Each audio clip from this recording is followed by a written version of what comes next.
मङ्गलानं च सर्वेसिं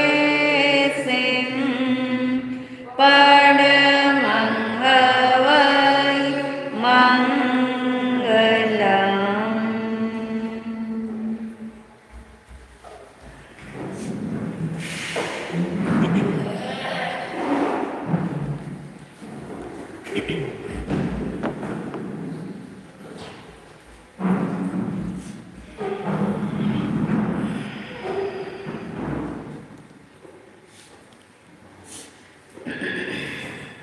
हाथ जोड़े, आंखें बंद।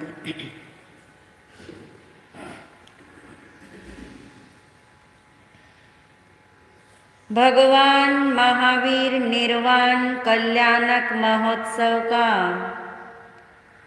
आज 22वां दिन। जिन वाणी के प्रति अहोभाव जगाएं, इस निर्वाण कल्याणक के उपलक्ष्य में आत्म भावना भाएं। मैं मोक्ष स्वरूपी शुद्ध आत्मा हूँ। मैं मोक्ष स्वरूपी शुद्ध आत्मा हूँ। ऐसी आत्म भावना के साथ भगवान की अंतिम वाणी श्री उत्तराध्यान सूत्र के मूल पाठ वांचन की आज्ञा ग्रहण करेंगे। इच्छाकारिणं सन्दिशः भगवान्। इच्छाकारिणं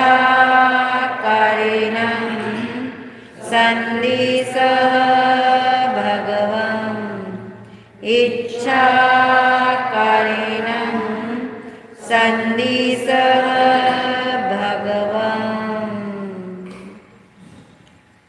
हे भंते, हमें आज्ञा प्रदान कीजिए। हम आपके आश्रय से, आपके आलंबन से, इस जिन वाणी के मार्गदर्शन से आत्महित साध सके, आत्मदृष्टि सबकी खुले। इस भावना के साथ आंखें खोल सकते हैं।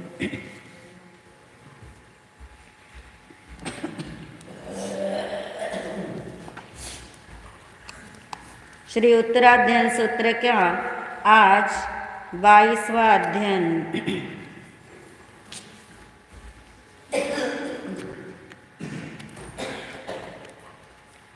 पेज नंबर है 74। सूर्यपुरमिनयरे आसीराय महिड्ये वासुदेवेति नामेनं राय लखन संजुये तस्वज्जादुवे आसी रोहिणी देवयितः तासिंदोन्नं पिदो पुत्ता इट्ठा राम केशवा सूर्यपुरमिनयरे आसीराय महिड्ये समुद्र विजये नाम राय लखन संजुये तस्वज्जा शिवा नाम तेसी पुत्तो महायसो भगवमरिट्ठ निमित्ति लोग नाही दमीसरे सो अरिट्ठ निमि नामेऊ लखन सर संजुओ 8 सहस लखन धरो गोयमो काल गच्छवि वज्जरि सह संगयनो समचौरन सोझ सोयरो तसराई मयि कन्नम वज्रं जायई केशवो अवसाराय वर कन्ना सुशीला चारुपेहिनी सवलखन संपन्ना विज्जु सोयमणिपभा आहाह जनवति से वासुदेव मयिड्यं यागच्छ कुमारो जासे कन्नं ददाम्यहं सवो सही नावियो कय कोय मंगलो दिवजुयल परिहियो आवरे नहीं मत्तं च गन्धहत्यं च वासुदेवस्य जिह्वयम् आरूढो सोहै अहियं सिरे चूड़ामणि जहाँ अहउसिए न छत्ते न चामराहिय सोहियो दसार चक्के न तो सव परिवारियो चौरंगिनी याय जकमं तोडियानं सन्निनायनं लिवेनं गगनं कुसे आरिसिये इड्डिये जोइये उत्तमाइय नियगाओ भवनाओ निजाओ वन्नी पुंगओ अहसो तथ निजंतो दिस पाने भयदुये वाडे हिं पंजरे हिं च सन्निरुद्धेषु दुःखिये जीवियन्तं तु संपत्ते मनसट्ठा बक्कियवये वासिता से महापन्ने सारहिंगी नमभवी कस 28 में पाना ते सवे सुहेसिनो वाडे हिं पंजरे हिं च सन्निरुद्धाय अच्छहिंगः सारहितौ बद्धाऊ पानिनो तुज्जं विवाह कज्जम्मि भूया वेणुबहुञ्जनं सौनतस्सवयनं बहुपानि विनाशनं चिन्ते से महापन्ने सानो कोसे जिये हियु जय मज्ज कारणाये हमन्ति सुबहुजिया नमेयं तु निःशेषं परलोके परिवत्सहि सुकुण्डलानं जुयलं सुत्तगं च महायसो आभरणानि सव्वानि सारहिस्सपनामये मन परिणामो यजोको देवाय जहुयं समोइन्ना सविड्डिये सपरिसा देव मनस परिवुडो सिरियारयनं तवो समारूढो निखमीय बारगाओ रेवयं मीठियो भयवम् उज्जानं संपत्तो ओइन्नो उत्तमाओ सियाओ साहसिये परिवुडो अह निखमयि उचिताहि अहसे सुगंध गंधिये तुरीयमहुय तुंजिये सयमे अलुंचई केसे पंचमुठ्ठिं समाहियो वासुदेवो यनं बनाई लुप्त के समझी इंदियम इच्छिय मनोरहं तुरीयम पावसुतं नानेनं दंसनेनं च चरितेन दवेनय खन्तिये मुत्तिये चैव वड्ढमनुभवाहिय एवं ते राम केशवा दसारा बहुजना अरिठने में बंदिता आई गया बारगपुरी सोनराय कन्ना पवज्जं साजिन सौ नेहासाय निरानंदा सोगे नौ समुच्छिया राईमयी विचिन्ते धीरत्तो मम जीवियं जाहं तेन परिचित्ता सेयं पवय्यं मम आहसभमरसन्निवे स्वयमेव लुञ्चैकेसे धीमन्तववसिया वासुदेवो यनं बनई लुप्त के समझी इंदियं संसार सागरं घोरं कर कन्ने लहुं लहुं सापवय्या सन्ति पवावेसितहिंबं शयनं परियनं चैव शीलवन्तं गिरिं रेवतयं जन्ति वासेनुल्लावु अन्तरा वासन्ते अन्धयारम्ये अन्तोलयनस्सास्विकिया शिवरायं विसारन्ति जायति पासिया रहनिमि भग्गचित्तो पच्छादिष्ठोतीवि वियाय सातहिन्दठुं मेघन्ते सञ्जयन्तयं वाहायं काहुं सुन्दुपं वेवमानिनिसियै अवसो वीराय पुत्रो समुद्रविजयं गवो वियं पवे वीरं दठुम् इमं वक्कमुदाहरे रहनिनि चारुवासिनी मम भयाय सुवनो न ते पिला भविष्यति इहिता बुञ्जिमो भोये मानो शङ्खुसुदुल्लहं बुद्धभोगातौ पच्छाजिनमगं चरिसामो दठो न रहने हिंतं वगुज्जोय पराजियं रायिमय संबंता अपाणं संवर्तय अहसराय वरकन्ना सुठिया नियमवये जाई कुलं च शीलं च रखमणितयं वये जय सिरुवे नवे समनो ललियेन नलकुबरो ताहाविते न इच्छामि जय श्री सखम पुरंदरो पखंदे जलियं जोयं धूमके उन्दुराशयं नेच्छन्ति वन्तयं बुद्धं कुले जाया अगन्धने धीरत्थु तेजसो कामी ज्योतं जीवीय कारणावन्तमिच्छसि आविरुं सेयं अहं च भोगरायस तं च श्री अन्धगवन्निनो माकुले गंधना होमो संजमग्निहोचर जयितं काहिसि भावं जाजादिच्छसि नारियो वायाविद्दो वहडो अट्ठी अपभविष्यसि गोवालो बंडवालो वा जहा तद्दव निस्सरो एवं निस्सरो तंपि समनस्स भविष्यसि तिसे सोवयनं सोचा संजयाय सुवासियं अंकुशेन जहानागो धम्मे संपडिवाहियो कोहमानं निगन्निता माया लोभं च सवसो इंदिया इंबसिकां अपानंगुव संवरे मन गुत्तो काय गुत्तो जीवियो सामन्नं निच्चलं फासे जावज्जीवमदवो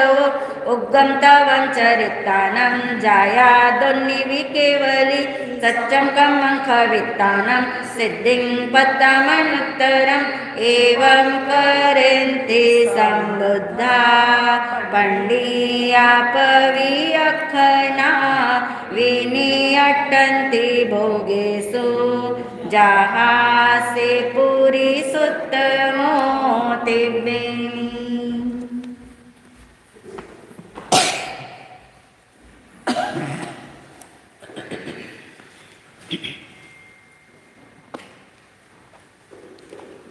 मैं हूँ आत्मा शुद्ध आत्मा शुद्ध आत्मा को नमन। मैं हूँ आत्मा शुद्ध आत्मा शुद्ध आत्मा की शरण। गुरुवंदना गुरुवंदना गुरुवंदना बारंबार गुरुवंदना गुरुवंदना गुरुवंदना बारंबार। परम श्रद्धा परम उपकारी महाराज श्री के चरणों में अनंत वंदन नमन। सभी शुद्ध आत्माओं को अनंत वंदन नमन। भगवान महावीर निर्वाण कल्याणक महोत्सव का आज 22वां दिन। अभी हमने श्री उत्तराध्यान सूत्र भगवान की अंतिम वाणी का 22वां पाठ वांचन किया। अब उसका हम विवेचन सुनने वाले हैं। उससे पहले मुस्कुराहट आती है ना आपको? उससे पहले हम 22 नाम अध्ययनों के नाम दोहराने वाले हैं। 21 नाम दोहराएंगे, फिर 22वें अध्ययन का नाम श्रवण करेंगे। पहला अध्ययन विनय श्रुत, दूसरा परिशव प्रविभक्ति, तीसरा चतुरंगीय, चौथा असंस्कृत जीवन, पांचवा अकाम मरण, छठा शुल्लक निर्ग्रहण, सातवा एलयम, आठवा कापिलियम, नौवा नमी पवज्जा, 10वां द्रुमपत्र, 11वां बहुश्रुत पूज्य, 13वां चित्त संभूति, 14वां ईशुकार्य, 15वां सभिक्षुक, 16वां ब्रह्मचर्य समाधि स्थान, 17वां पाप श्रमण, 18वां संजति, 19वां मृगापुत्र, 20वां महानिर्ग्रंथ और 21वां अध्ययन कल ही सुना समुद्र पार। आज है 22वां अध्ययन जिसका नाम है रथ नेमीय। बोलिए, रथ नेमी से संबंधित ये अध्ययन है। जब व्यक्ति का नाम से अध्ययन हो तो समझ ही आ जाता है कि भगवान ने इसकी शैली कैसी रखी है, धर्म कथानुयोग वाली, मगर उसमें कितने तथ्यों को क्या किया भगवान ने उभारा है, क्या समझने जैसा है, क्या छोड़ने जैसा है, क्या ग्रहण करने जैसा है, किसको हम प्रेयकारी मानते हैं, क्या हमारे लिए श्रेयकारी यानी कल्याणकारी है, इन सब बातों का विवेचन भगवान धर्म कथा के माध्यम से बता देते हैं। तो ये अध्ययन रथ नेमी से संबंधित है। रथ नेमी क्यों अध्ययन संबंधित है रथ नेमी से और क्या अर्थ बताया भगवान ने इसमें, उसको समझने के लिए 3-4 बातें क्लियर करते हैं ताकि अपने मस्तिष्क में उन्हीं बातों को घुमाते रहोगे तो बहुत कुछ हासिल कर पाएंगे। तो रथ नेमीय इस अध्ययन का मूल उद्देश्य ये है, मोहताज मत बनो, मोह विजेता बनो। 2 शब्द है, मोह विजेता तो समझ आ गया, पहला क्या है, मोहताज मत बनो। मोहताज तो पता ही है आपको, किसी वस्तु के मोहताज मत बनो, व्यक्ति के मोहताज मत बनो। मोहताज यानी मोह रूपी राजा की आज्ञा में रहना, इसका नाम क्या होना, मोहताज होना। मोह राजा कौन सा है, मोहनीय कर्म। ये मोहनीय कर्म को कौन सा राजा बना दिया, मोह राजा। यानी इसका मीनिंग क्या समझ आ रहा है, कर्म के उदय से जो कुछ उपस्थित होता हो उसको उपादेय मान लेना, उसको कल्याणकारी मान लेना, उसको ग्रहण करने योग्य मान लेना, उसी के साथ जुड़ जाना, उससे राग करना या उससे द्वेष करना, इन सब का नाम क्या हो गया, मोहताज बनना। और भगवान ने इस अध्ययन में रथ नेमी की कथा से ये सिद्ध करके बता दिया कि यदि मोहताज बनोगे तो मुहुम मुहुम यानी बारंबार बारंबार जन्म मरण करना पड़ेगा, अनंत दुख को झेलना पड़ेगा। इसलिए तुम क्या बनो, मोह विजेता बनो। जब हम मोहताज बनते हैं तब क्या होता है, और जब मोह विजेता बनते हैं तब क्या होता है। क्यों हम मोहताज बनते हैं और कैसे हम मोह विजेता बन सकते हैं, ये सारी बातें हमें कहाँ सुनने को मिलने वाली, इस रथ नेमी अध्ययन में। ये हो गया नंबर 1। नंबर 2 का संदेश भगवान ने इसमें दिया है। ये संदेश भी हमें ग्रहण किए जाए तो आत्म कल्याण होते देर लगने वाली नहीं है। भगवान ने इतनी सूक्ष्म बात इसमें बताई कि संयोग से अपने को महान मत मानना। बोल के देखो, संयोग से अपने को महान मत मानना, इसका मतलब क्या है, धन का संयोग मिला हमने अपने को क्या माना, धनवान। बुद्धि का संयोग मिला हमने क्या माना, बुद्धिमान। संयोग तो समझ आ रहा, कर्म का उदय, कर्म के उदय से हमें जो जो मिलता गया उसमें हमने अपनेपन का लेबल लगाया और उसी से अपनी पहचान बनाई। मैं धनवान, मैं बुद्धिमान, मैं रूपवान, मैं शीलवान, मैं दानदाता आदि। यानी संयोग से अपने को क्या मत मानना, महान मत मानना। संयोग होंगे मगर संयोग के साथ अपनापन नहीं करना। दूसरी और इससे गहरी बात इसमें समझ आएगी, संयोगी भाव। अब तो हम इस भाषा में आपको बोल सकते हैं ना, संयोगी भाव अब आपको पता है क्या होते हैं। राग, द्वेष, कषाय, विकार आदि सब क्या है, संयोगी भाव। संयोगी भाव से अपने आप को पतित मत मानना। पतित यानी कि अब तो मेरा पतन हो गया, अब तो मेरे को कोई तार नहीं सकता, मैं भाव भ्रमण ही करता रहूंगा। यानी संयोगी भाव के साथ भी क्या मत करना, अपनापन नहीं करना। संयोग के साथ तो नहीं करना, मगर संयोगी भाव के साथ भी नहीं करना। क्यों?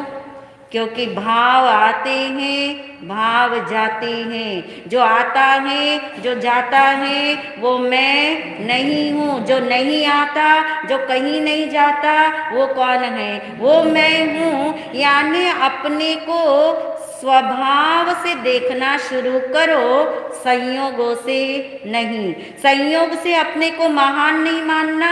और संयोगी भाव आने पर बुरे से बुरा भी भाव आया तो भी ठहरने के लिए आया कि जाने के लिए आया?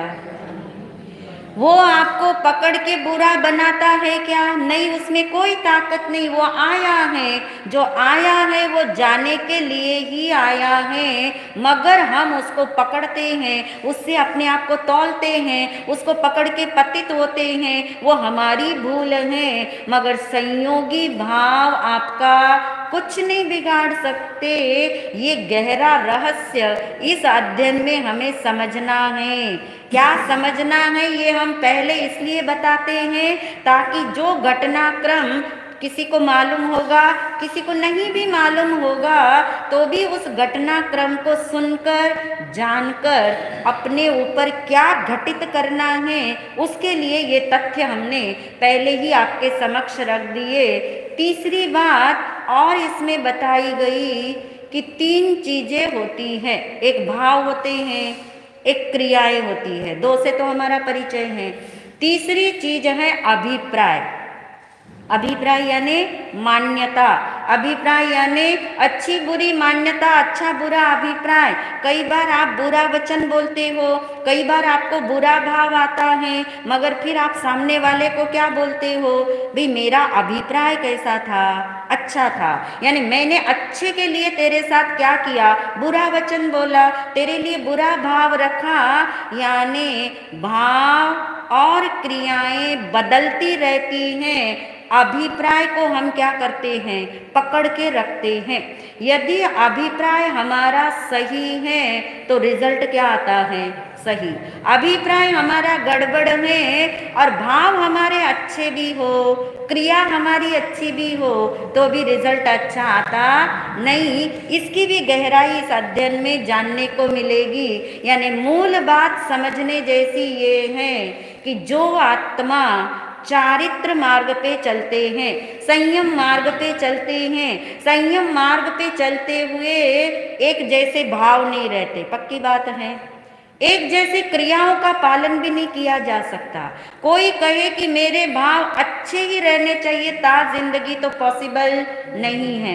कोई सोचे मैं ता जिंदगी शुभ ही क्रिया करता रहूं, तो भी पॉसिबल नहीं। मगर कोई ये सोचे कि मैं ता जिंदगी अपना अभिप्राय सम्यक रखूं, अपनी मान्यता सम्यक रखूं, तो पॉसिबल है कि नहीं?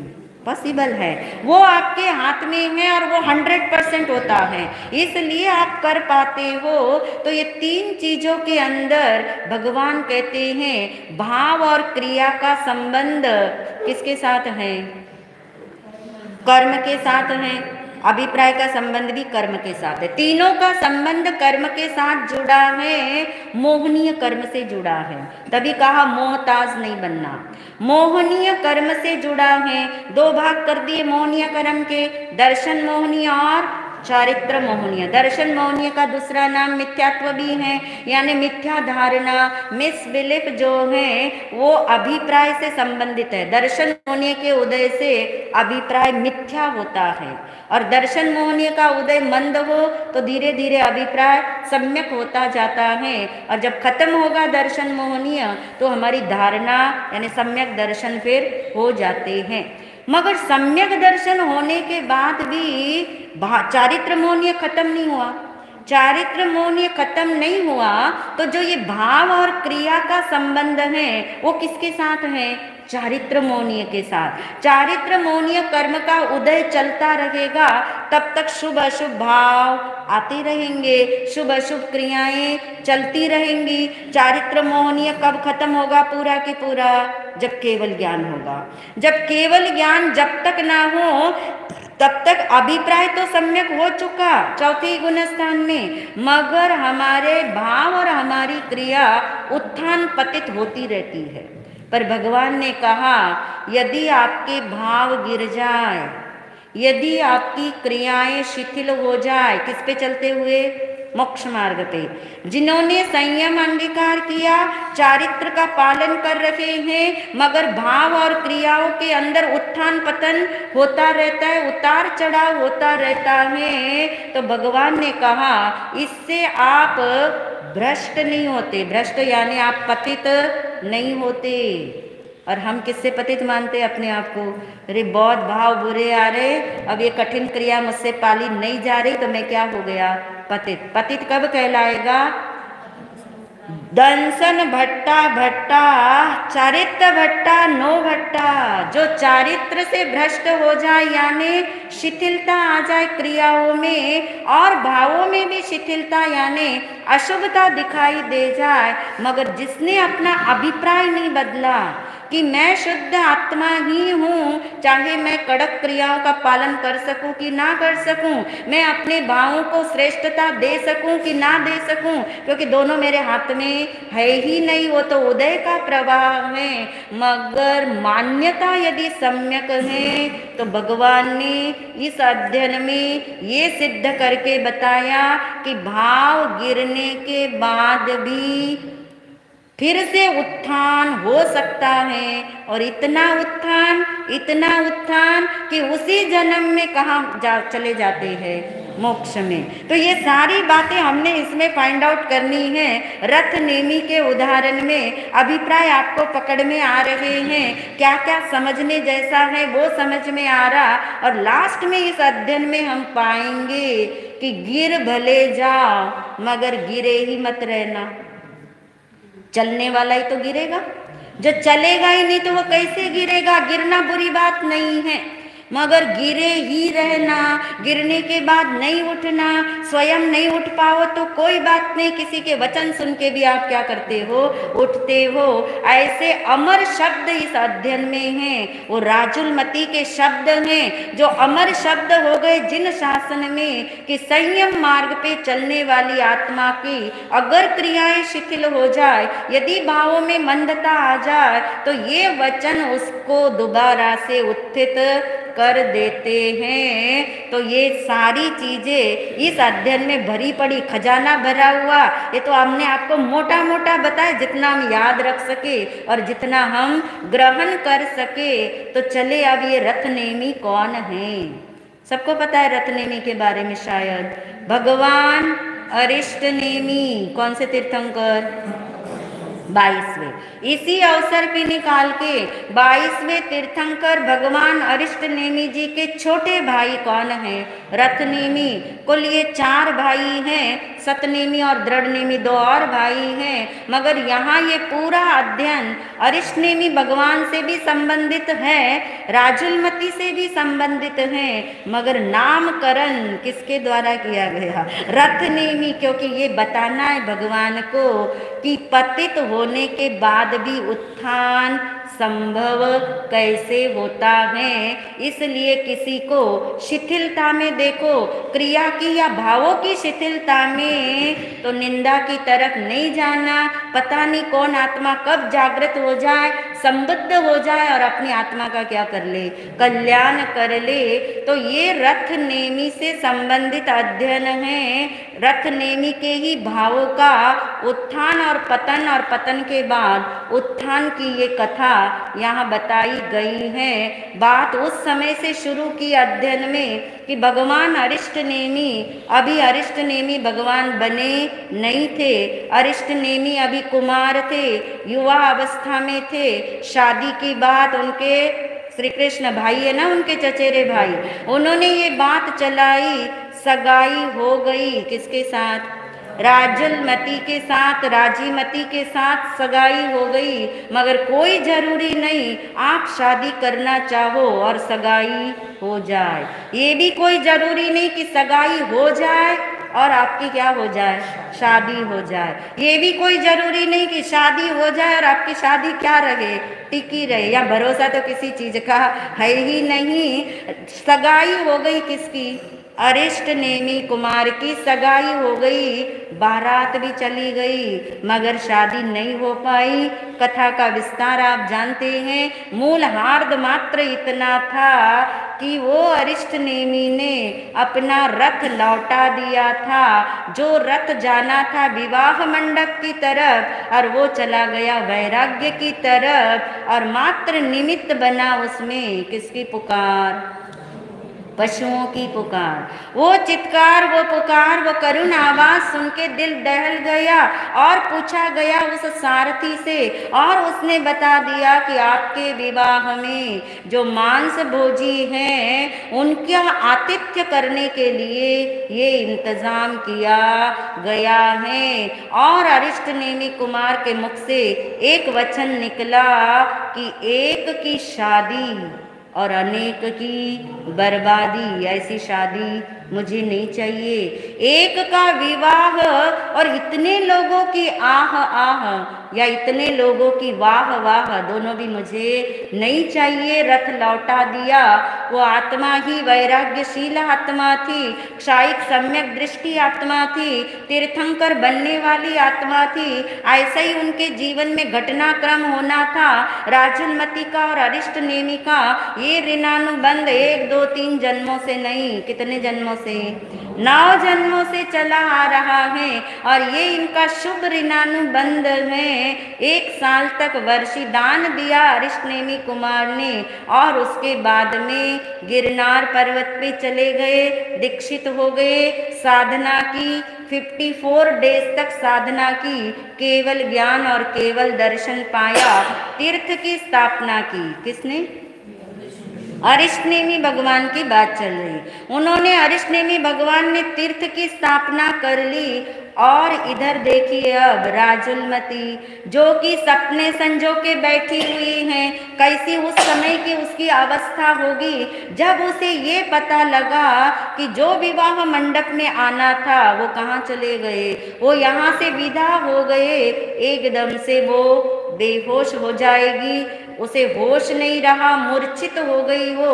और जब उसे होश आई और उसकी सखियों ने समझाया कोई बात नहीं, एक यदि दरवाजा बंद हो जाता है तो दूसरे दरवाजे खुल जाते हैं, इसमें कोई बात नहीं। कोई दुनिया में यही सुंदर राजकुमार था ऐसा नहीं, और भी अन्य सुंदर राजकुमार दुनिया में हैं। इसलिए राजमती तुम शोक मत करो। मगर उसका वो रिश्ता जन्म जन्म का था, ऋणानुबंध था, आकर्षण था, 9 जन्मों से चला आ रहा था। और उसने कहा कि नहीं, अब मैं किसी का भी वरण नहीं करूंगी। एक बार जिनके लिए मन दे दिया, अब और किसी को मैं वरण नहीं करूंगी। और उस दरमियान कहते हैं रथ नेमी ने ये प्रस्ताव रखा था राजुल के साथ कि कोई बात नहीं भाई चले गए तो उसकी जगह मैं स्वीकार करने के लिए तैयार हूँ। मगर राजुलमती ने वो आमंत्रण स्वीकार नहीं किया, प्रस्ताव स्वीकार नहीं किया, ये कह करके। हाँ, जो वमन को कोई भी दोबारा से क्या नहीं करता, भक्षण नहीं करता।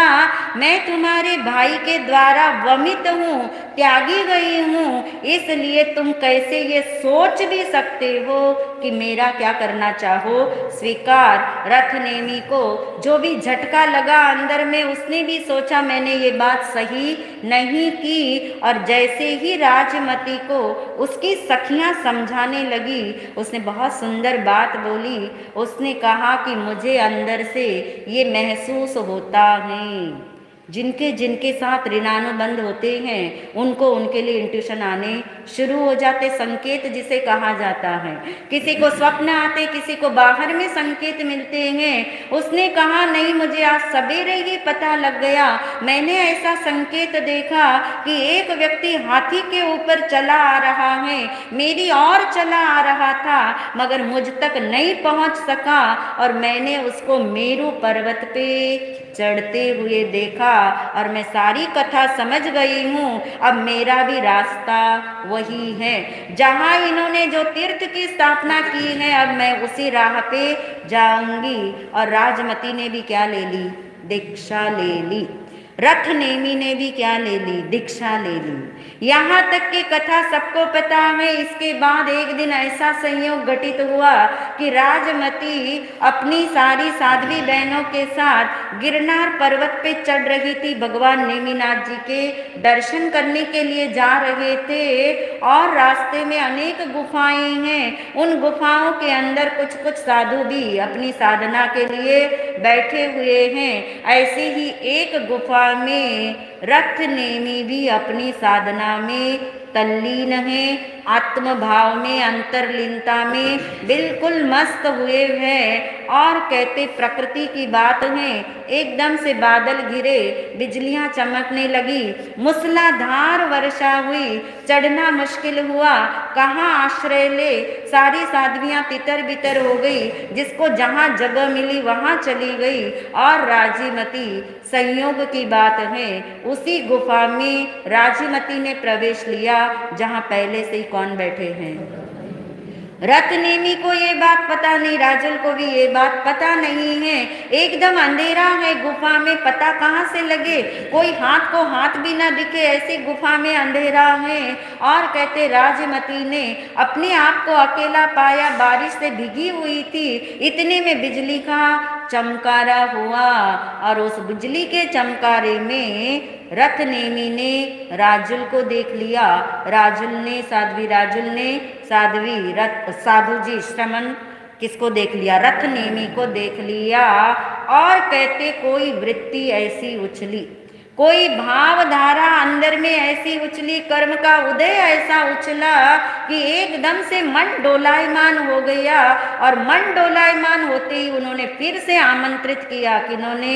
रत्नेमी ने पहले आमंत्रित किया था, वो तो गृहस्थ अवस्था थी, मगर अभी कौन सी अवस्था है? ध्यान अवस्था में थे, मगर आंख खुलते ही वो पूर्व संस्कार जागृत हो गया। और ये वचन सुनते ही राजमती ने ऐसे वचन बोले, ऐसे तर्क किए जो जिन शासन में अमर शब्द हो गए, जो डिगते हुए को उसने क्या कर दिया? स्थिर कर दिया।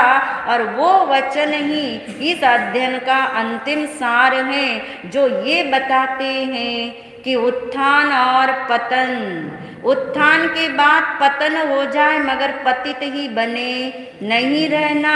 यदि कोई उठाए तो उठ करके खड़ा हो जाना, अभिप्राय नहीं बदले और भाव और क्रियाएं बदल जाए तो उठना क्या होता है?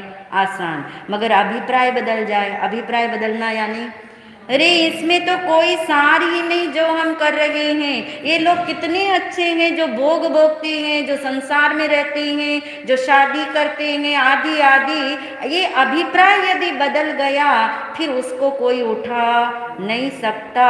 वो मिसबिलीफ है, मिथ्यात्व की पुष्टि है। भाव गिर जाए, क्रियाएं गिर जाए, कोई बुरी बात नहीं, दोबारा से उठने की गुंजाइश है। मगर मान्यता ही बदल जाए, मान्यता नहीं बदली है रत्नेमी की, मात्र वो निमित्त पाकर के भाव क्या हो गए? फिर से उछल आए। क्योंकि निमित्ताधीन जीव कब हो जाता है पता नहीं लगता, किसी के सिखावे में बहकावे में आ जाता है, उसका मतलब अपना ही कर्म का कोई ऐसा उदय होता है। और कहते राजमती ने जो वचन उस गुफा के अंदर बोले वो जिन शासन में अमर शब्द कहलाए। सबसे पहली बात राजमती ने बोली, हे रत्नेमी तुम तो क्या, अगर कोई इंद्र भी मेरे सामने इस समय आ जाए, कोई नल कुबेर जैसा वैश्रवण सुंदर व्यक्ति भी मेरे सामने आ जाए, मैं अपने मन को एक समय के लिए भी अस्थिर नहीं कर सकती, ऐसी मेरी दृढ़ता अपने आप में है। और ये वचन जब सुने हैं किसने? रथ नेमी ने। तो थोड़ा तो झटका लगा। थोड़ा झटका किसको लगा? अपने भाव को लगा। अरे मैंने कुछ गलत बोल दिया, मेरे मुंह से कोई गलत शब्द निकल गए, मैं अपने से फिसल गया। मगर एक बार में तो संभला नहीं जाता। और राजमती ने सोचा एक बार में बात संभलने वाली भी नहीं है, एकांत वो अवस्था है। इसलिए उसने लगातार अपना बोलना शुरू किया। पहला तर्क उसने ये दिया कि तुम तो क्या, तुम्हारे से ज्यादा इंद्र नल कुबेर जैसे भी आ जाए तो भी मैं उनके लिए अपना जीवन समर्पित कभी भी नहीं करूंगी। ऐसी दृढ़ता, ऐसी आत्मश्रद्धा इस समय भी मेरे भीतर में है। दूसरी बात उसने बोली, बड़ी तेजी से बोली, धीरत्थु तेजसो कामी जोतंग जीवीय कारणा वंतम। यानी जो तुम धिक्कार है तुम्हारे जीवन को, हे रथनेमी, किसी को धिक्कारना, किसी का धिक्कार झेलना आसान काम नहीं है। दुत्कार लगा रथनेमी को कि मैंने ऐसा क्या कर दिया, अपनी तरफ नजर मुड़ने लगी। और कहते राजमती ने वक्त वो मौका साधा और उसने बोला, धिक्कार है रथनेमी तुम्हें, तुम क्या कार्य कर रहे हो तुम्हें नहीं पता, कौन से भावों में तुम चल रहे हो तुम्हें नहीं पता, क्या वचन तुम बोल रहे हो तुम्हें नहीं पता। तुम वो कार्य कर रहे हो जो वमन किए हुए को ग्रहण करने के लिए एक बार नहीं दोबारा भी क्या हो गए, तैयार हो गए। याद करो वो समय जब तुम गृहस्थ अवस्था में थे, मैं भी गृहस्थ अवस्था में थी, तब भी मैंने तुम्हारा निमंत्रण आमंत्रण प्रस्ताव स्वीकार नहीं किया। तो आज तो मैं उच्च भूमिका में हूँ, तुम भी उच्च भूमिका में हो। कोई बात नहीं, भावों से गिर गए, कोई बात नहीं, वचन से गिर गए, मगर अभी भी वक्त है रथनेमी, अपने अभिप्राय को, अपने भावों को, अपनी क्रिया को क्या कर लो, संभाल लो। दूसरा झटका लगा किसको? रथनेमी को। तीसरा झटका और लगाया राजमती ने। ये से वचन बोले उसने, हे रथनेमी, तुम किस कुल में जन्मे हो उसे तो देखो, मेरे कुल को भी देखो, अपने कुल को भी देखो। तुम्हें शर्म नहीं आती ये कहते, ये सोचते हुए तुम्हारी तो हालत ऐसी बदतर हो चुकी है जैसे वो गंधन कुल में जन्मा हुआ सर्प होता है। क्या तुम भूल गए अगंधन जाति का सर्प कैसे होता है? और इसका अभिप्राय ये था, सर्प भी दो जाति के होते हैं, दो कुल है सर्पों के। जैसे मनुष्य में ऊंच नीच कुल जातियां हैं, ऐसे सर्प के अंदर भी हैं। एक सर्प वे हैं जो गंधन कुल में जन्मते हैं और दूसरे हैं अगंधन कुल में जन्मते हैं, और इनकी विशेषताएं भी होती है। कुल और जाति के अनुसार इनकी विशेषता है। गंधन जाति का सर्प यदि किसी को डस जाए और कोई सपेरा उस सांप को दोबारा वहां ले आए तो वो अपने विष को क्या कर लेता है, दोबारा से ग्रहण कर लेता है। कौन सा सांप? गंधन जाति में जन्मा। मगर अगंधन जाति का सर्प होगा, सपेरा उसे वश कर लेता है, बहुत फोर्स करता है वमन को ग्रहण करने का, मगर कहते वो पखंडे जलियम जोइम, आग में जलने के लिए तैयार हो जाता है, मगर अपने द्वारा छोड़े गए विष को वो क्या नहीं करता, ग्रहण नहीं करता। और ये झटका जोरदार लगा किसी? रथनेमी को। रथनेमी का हाल वैसा हो रहा था, मन का हाल ऐसा था जैसे कोई मदोन्मत्त हाथी हो और वो काबू से बाहर हो जाए और कोई महावत अंकुश के द्वारा उसको क्या करता है, वश में करता है। एक अंकुश लगाने से वश में नहीं आता, दूसरा लगाता है, तीसरा लगाता है, और 4-5 अंकुश में तो हाथी भी, मदोन्मत्त हाथी भी क्या होता है, वश में आता है।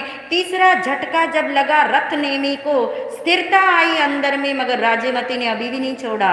फिर से चौथी बात उसने कह दी ताकि ये अब ऐसा स्थिर हो जाए, रथ नेमी अपने में ऐसा स्थिर हो जाए कि कभी भी ये किसी भी निमित्त को देख करके डोलायमान ना हो, किसी संयोग और संयोगी भाव से अपनी अभिप्राय, अपनी सम्यक अभिप्राय को ना छोड़े। और बहुत सुंदर बात उसने लास्ट में कही, हे रथ नेमी, तुम अपने मन को इतना निमित्ताधीन बनाओगे, निमित्ताधीन समझ आ रहा है, सामने निमित्त होते ही चंचल हो जाओगे, संयोग पाकर के पकड़ने की सोचोगे, अपने श्रेष्ठ उत्तम भावों से गिर जाओगे। तो हे रत्नेमी, मेरे इस वचनों को याद रखना, तुम्हारे मन की अवस्था ऐसी हो जाएगी, ऐसी हो जाएगी जैसे समुद्र किनारे हड़ नाम की वनस्पति होती है। एक वनस्पति का नाम है हड़ नाम की वनस्पति। जरा सा हवा का झोंका आया, तिनका जिसे हम कहते हैं, जरा सा हवा का झोंका आया और वो क्या हो जाती है, गिर जाती हैं, अपने आप को कहीं भी समर्पित कर देती हैं। क्या तुम्हारा मन हड़ नाम के वनस्पति की तरह हो गया? क्या तुम्हें अपने मन पे इतना भी अंकुश नहीं है? क्या तुम अपने भाव में से स्वभाव में नहीं आ सकते हो?